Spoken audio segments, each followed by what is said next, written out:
In the summer of 1942, Adolf Hitler stood at the height of his power. His armies stretched from the Atlantic coast of France to the outskirts of Moscow.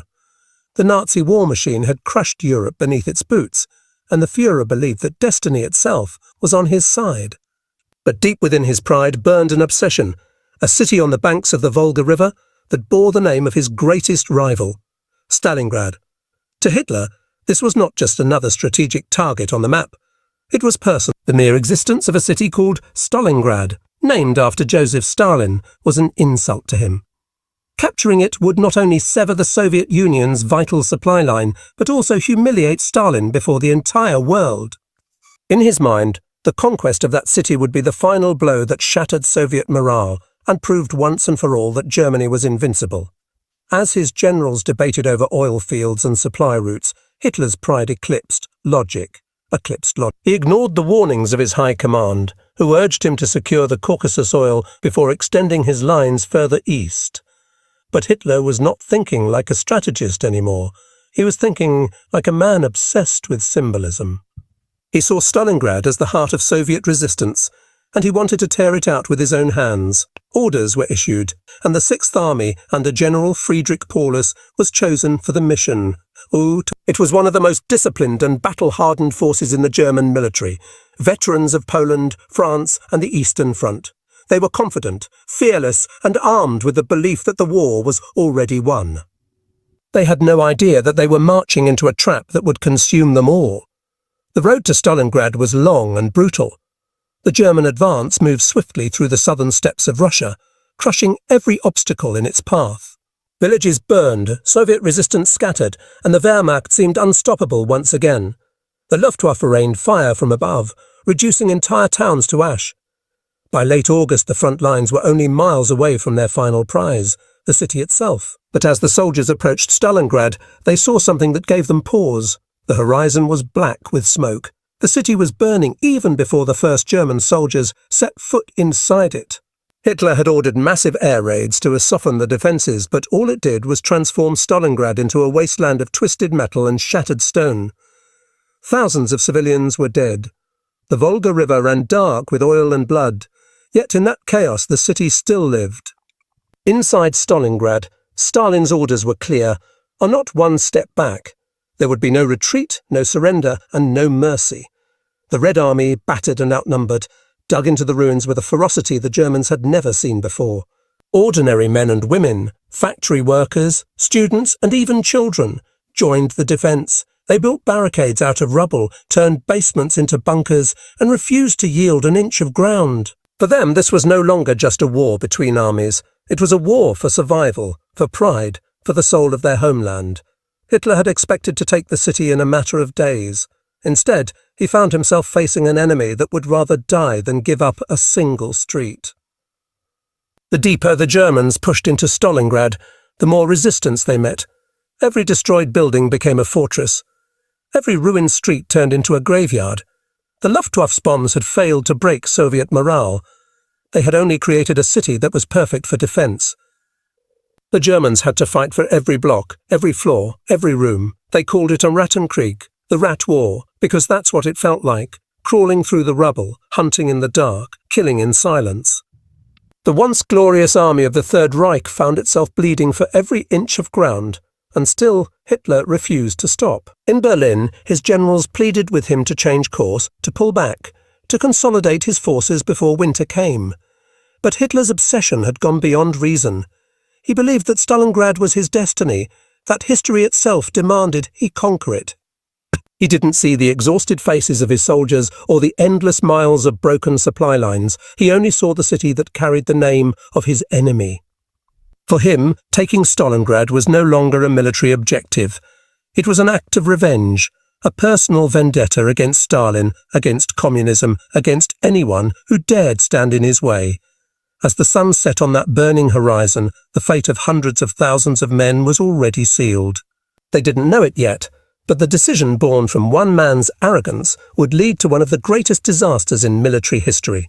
What began as Hitler's grand ambition would soon become his greatest defeat. And Stalingrad, that broken, smoking city on the Volga, would stand as the place where pride met its punishment, and where the unstoppable machine of Nazi Germany finally began to crumble in August 1942, the sky above Stalingrad turned black. The air screamed with the sound of engines and falling bombs as the German Luftwaffe unleashed one of the most brutal air assaults in human history. Within hours, the proud industrial city on the Volga was reduced to ash and twisted steel. The ground shook, buildings collapsed like paper, and fire devoured everything in its path. Tens of thousands of civilians were buried alive beneath the ruins of their homes. The smell of smoke, blood, and burning flesh hung in the air like a curse. But amid the chaos, the people of Stalingrad refused to run. Men, women, and even children picked up whatever they could, rifles, shovels, stones, and prepared to defend their city. What Hitler thought would be a swift victory was turning into a nightmare that would stain history forever. The German Sixth Army, led by General Friedrich Paulus, marched forward with absolute confidence. They had conquered half of Europe. They had defeated powerful armies in weeks. To them, this was just another city waiting to fall. The soldiers sang songs as they advanced, convinced that victory was only days away. Behind them, the dust of tanks and artillery stretched for miles, the unstoppable power of the Nazi war machine rolling eastward. But what they didn't know was that Stalingrad had already changed. The city had become a fortress of rubble, a maze of death built by those who refused to surrender. When the Germans finally entered, they didn't find streets. They found ruins. They didn't find civilians. They found fighters. Every wall hid a sniper. Every basement hid a soldier. Every shadow hid revenge. As the Germans pushed deeper into the city, they realized they were fighting an enemy unlike any they had faced before. The Soviets did not retreat. They did not break. When they ran out of ammunition, they fought with knives, with bricks, with their bare hands. In the heart of the destruction, Soviet commander Vasily Trikov directed his men with one rule, and not one step back. His strategy was simple and brutal. Get as close to the enemy as possible, so close that German artillery and air power couldn't be used without killing their own men. The result was chaos. Battles were fought in stairwells, in tunnels, in half-destroyed apartments. Soldiers fought and died for a single room. A factory could change hands 10 times in a single day. Stalingrad had become a living hell. The Germans called it Irratenkrieg, the Rat War, because that's what it felt like. They crawled through sewers, climbed through rubble, hunted each other in the dark. The noise never stopped. Machine guns, grenades, screams, the constant echo of war inside broken walls. Blood and dust mixed in the air until breathing itself became a struggle. In one shattered factory, soldiers fought for weeks surrounded by corpses, unable to move an inch without drawing fire. In another, snipers waited for hours in frozen silence for a single shot. The line between hunter and hunted blurred completely. The Germans, who once marched in perfect formation, were now reduced to desperate men, killing for survival, freezing in the ruins of a city they thought they had already conquered. And yet, Hitler demanded more. His pride refused to see the truth. He sent message after message, ordering Paulus to take the city no matter the cost. But the cost was already unbearable. For every building captured, thousands died. Entire divisions vanished in the smoke. Supplies could not reach the front. Ammunition ran low. The soldiers began to eat what little they could find, rats, stray dogs, even frozen bread stolen from the dead. But retreat was forbidden. The Führer had said that Stalingrad must fall, and so they fought on, trapped between duty and death. Meanwhile, the Soviets used the ruins as their greatest weapon. They moved silently through the underground tunnels, striking at night and disappearing before dawn. The shattered factories became fortresses, the burned-out train stations became strongholds. And the snipers, invisible, patient, merciless, hunted the Germans one by one. Among them was a man named Vasily Zaitsev, a shepherd from the Urals who became a legend. With only his rifle and unshakable calm, he turned the battle into a psychological war. The Germans began to fear every window, every shadow, every flicker of light. They were fighting ghosts in a city of death. As autumn gave way to winter, the situation grew worse. The Volga River froze, and so did the soldiers. The nights were endless, the cold unbearable. Fires offered no warmth, food offered no comfort. What had started as a march of conquest had turned into a slow descent into despair. Still, Hitler refused to acknowledge defeat. He sent promises of reinforcements that never came. The men at the front waited for salvation that would never arrive. And in that frozen wasteland of shattered dreams, the city continued to bleed. Every explosion carved another scar into the soul of Stalingrad. Every scream echoed like a prayer to the dead. The Germans thought they were taking a city, but the truth was the city was taking them. One by one, their confidence, their order, their humanity burned away. What remained were shadows, soldiers without hope, fighting for the glory of a man who would never stand beside them. Stalingrad had become the place where courage met madness, where victory turned to dust, and where an empire began to die without even knowing it. Winter came to Stalingrad like a silent executioner. The winds from the Volga cut through steel and flesh alike, turning breath into ice and life into agony. Temperatures plunged below -30, and the city, already in ruins from months of shelling, became a graveyard frozen in time. Snow buried the bodies of the fallen where they lay, soldiers and civilians alike, their faces locked in expressions of pain, fear, or defiance. The once powerful German Sixth Army, which had stormed across Europe like a machine of destiny, now stood trembling in rags, its soldiers wrapped in curtains, paper, and whatever scraps of cloth they could find. Their boots cracked from frost, their fingers blackened with gangrene, and every breath they took felt like swallowing shards of glass. The proud army of Hitler, the unstoppable force that had conquered Poland, France, and much of Russia, was now starving in the ruins of a city that refused to die. To die. The supply lines had collapsed under Soviet counterattacks, and no food, ammunition, or medicine could reach them. Crows pecked at the corpses in the snow, rats crawled through the trenches, and hunger became the greatest enemy of all. Soldiers tore pages from their notebooks and burned them just to feel a few seconds of warmth. The Germans still clung to their shattered positions, too proud to surrender, too weak to fight. The Soviets still charged through the snow, too determined to rest, too pardoned to feel pity. A winter had swallowed Stalingrad whole, and inside its frozen heart, both armies bled without end. The cold had no sides. It killed Germans and Russians alike, turning heroes into shadows, turning victory into survival. The city stood still, encased in ice, as time itself seemed to hold its breath, waiting to see who would break first. The invaders who came to conquer, or the defenders who refused to die. November 19th, 1942. The dawn that shattered the silence of despair. The snow was still falling, the air still thick with death. But on that morning, something shifted. The ground trembled under the weight of thousands of Soviet guns as the Red Army unleashed Operation Uranus, a storm that would rewrite the fate of Stalingrad and perhaps of the entire war. For months, the Germans had been choking the life out of the city, certain that victory was only a matter of time. But what they didn't know was that the hunters were about to become the hunted.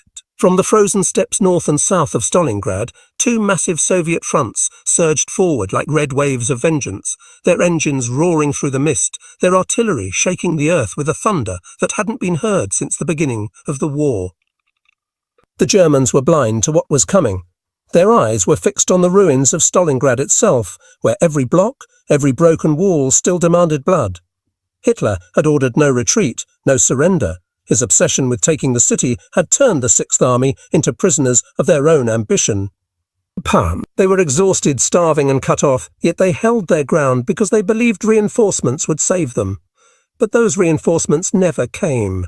What came instead were the tanks of the Red Army, appearing out of the snow like steel ghosts.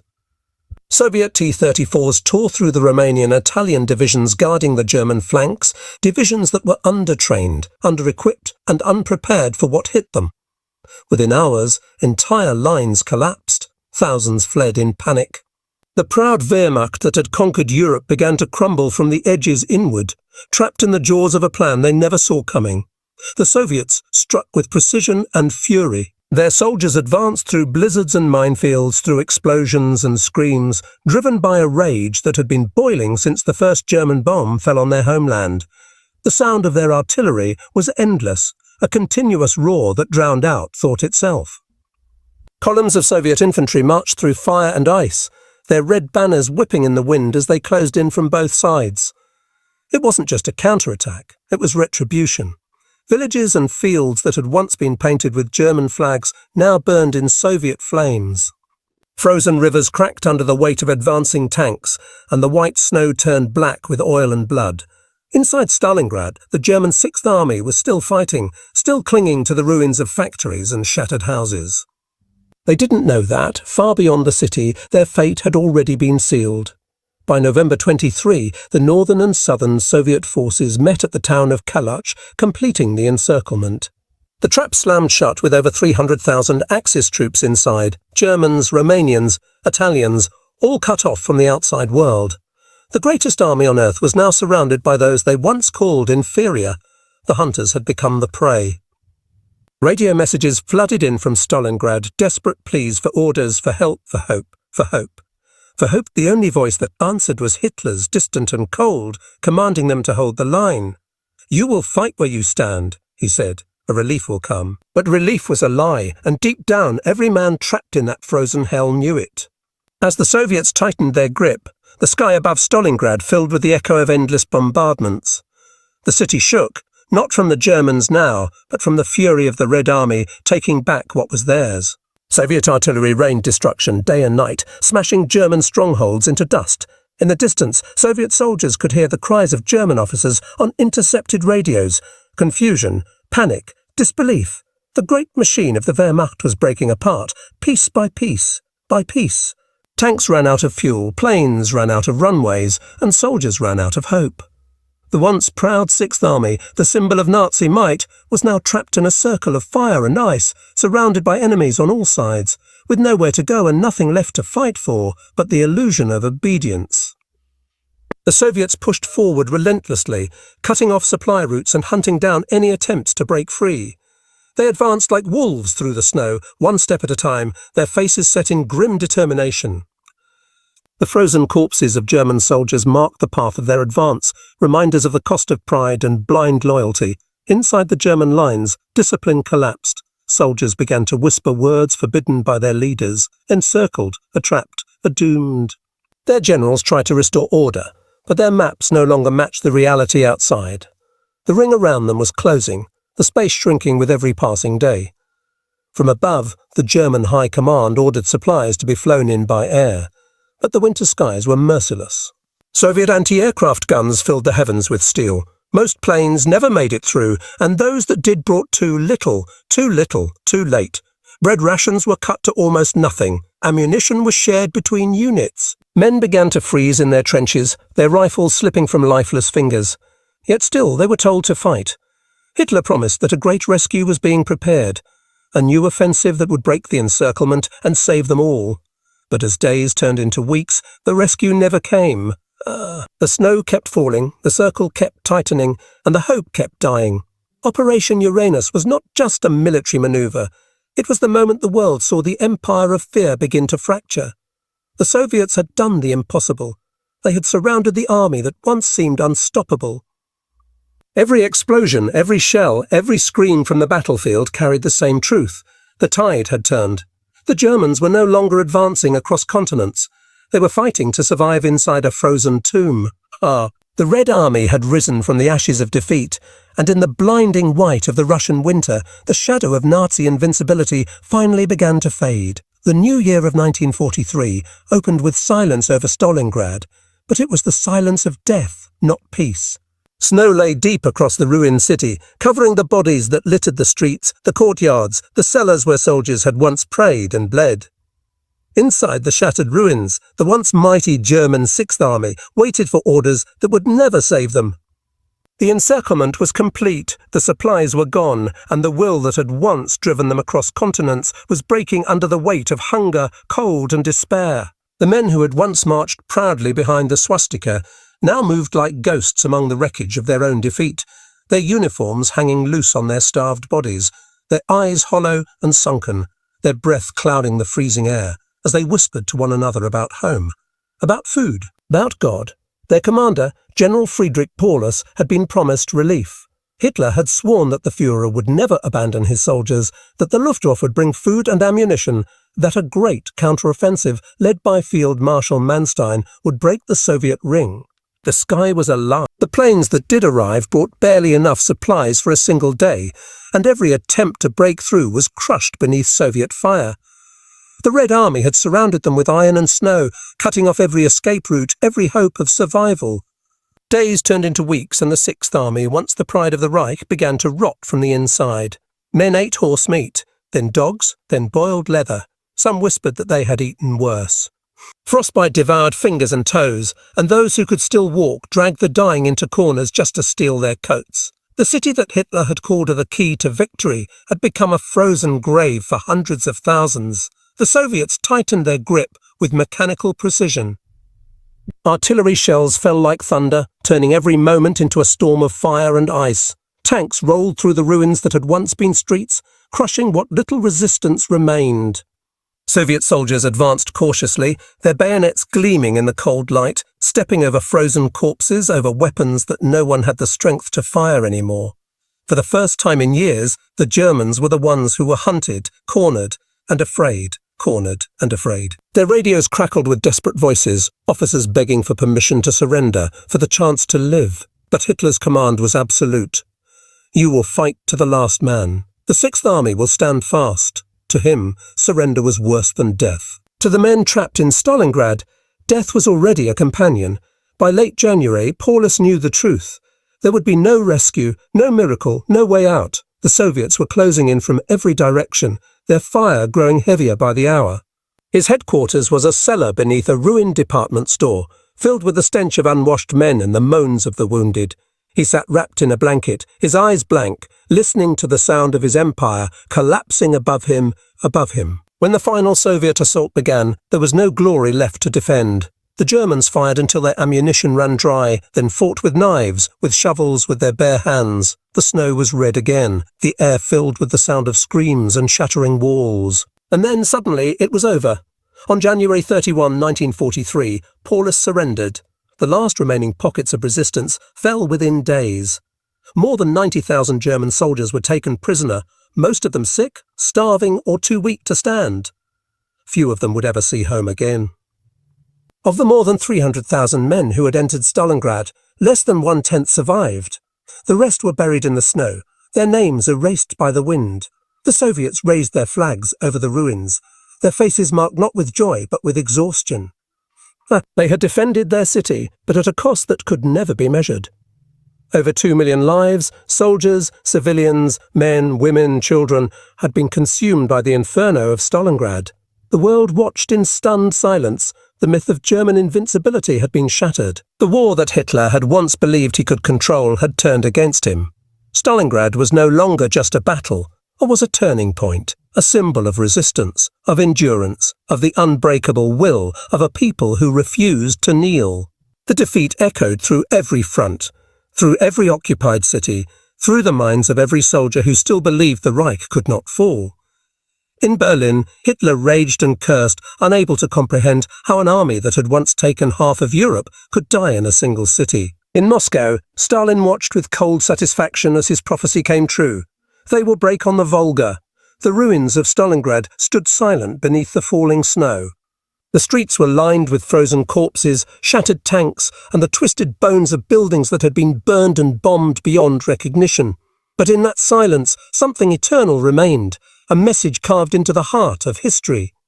Stalingrad was where arrogance met reality, where conquest met resistance, where an empire built on fear met a people who refused to surrender.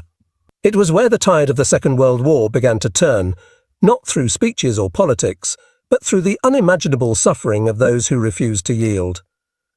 The city that Hitler had sworn to capture became his downfall, and the soldiers who fought for him became martyrs to his madness. The victory belonged to no single man, no single general. It belonged to the nameless thousands who froze, starved and bled, so that the world would remember that even in the darkest winter, the human spirit could still burn brighter than fire. Stalingrad was not just a battle. It was a reckoning. The moment the world learned that the will to survive is stronger than the desire to conquer. And as the snow continued to fall over the ruins, it did not hide the scars. It preserved them, so that no one would ever forget what was lost and what was finally won.